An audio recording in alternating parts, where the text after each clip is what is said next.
And welcome back. It is 6:30 on Wednesday, May 24th. Thank you for starting your morning with us, and we will get to weather and traffic in just a few minutes. But first, our coverage continues in Uvalde as today marks 1 year since the tragedy at Robb Elementary. Today, people in the community of Uvalde are taking part in several remembrance services. Our Mark Austin is live in front of Robb Elementary to tell us about that and about one of the teachers being remembered today. Good morning, Mark.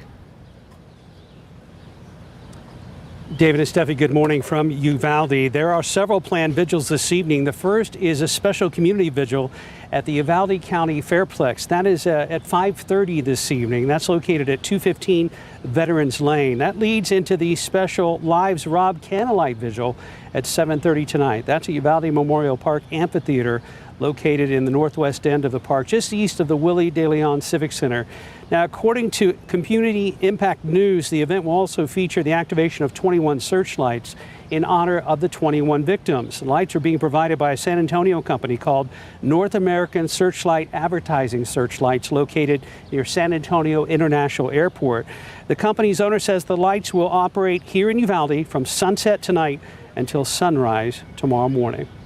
You know, one of the two teachers killed here at Robb Elementary was Eva Morales.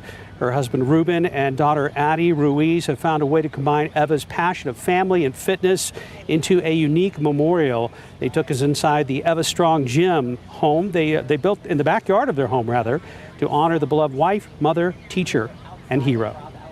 She was very unselfish. She did everything for everybody else. She put everybody else in front of her, you know. And like she said, she didn't hesitate to protect or hesitate to do anything to help somebody else. Now, along with the Eva Strong Gym, Ruben and Addie tell us they plan to host another Eva Strong Memorial 5K with funds going to scholarships so that Eva can continue to change the lives of children in this community. Hundreds of people attended this year's event, which was in March, the weekend of her birthday. Many people here in Uvalde have been counting on their faith to carry them through this terrible time over the last year or so. On this day, several churches will be offering comfort to them. Our Katrina Weber is also here live in Uvalde this morning and joins us with more on two different opportunities for worship. Katrina, one of those gets underway in just a couple hours, right? That's right. A Sacred Heart Catholic Church will be holding a mass in remembrance of those victims, and it will feature some words of comfort, spiritual comfort from Archbishop Gustavo Garcia Cier. Now, over at St. Philip's Episcopal Church, they will actually open their doors for people to take part in individual prayer and reflection throughout the day.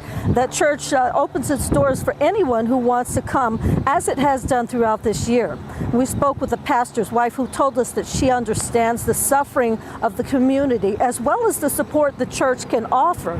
She lost a child herself more than a decade ago. People would come up to me after my son died and wanted to know, are you mad at God? And I never was.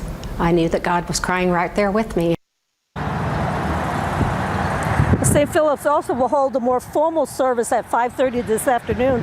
The church also will light 22 luminarias outside its doors. That is one for each victim of the shooting, plus one for the husband of one of the victims. He died of a heart attack after his wife was killed. The Mass at Sacred Heart Catholic Church begins at 10 this morning. And again, Archbishop Gustavo will be officiating at that service. We are going to attend as well and have more on that for you later today. Reporting live in Uvalde, Katrina Weber, KSAT 12 News.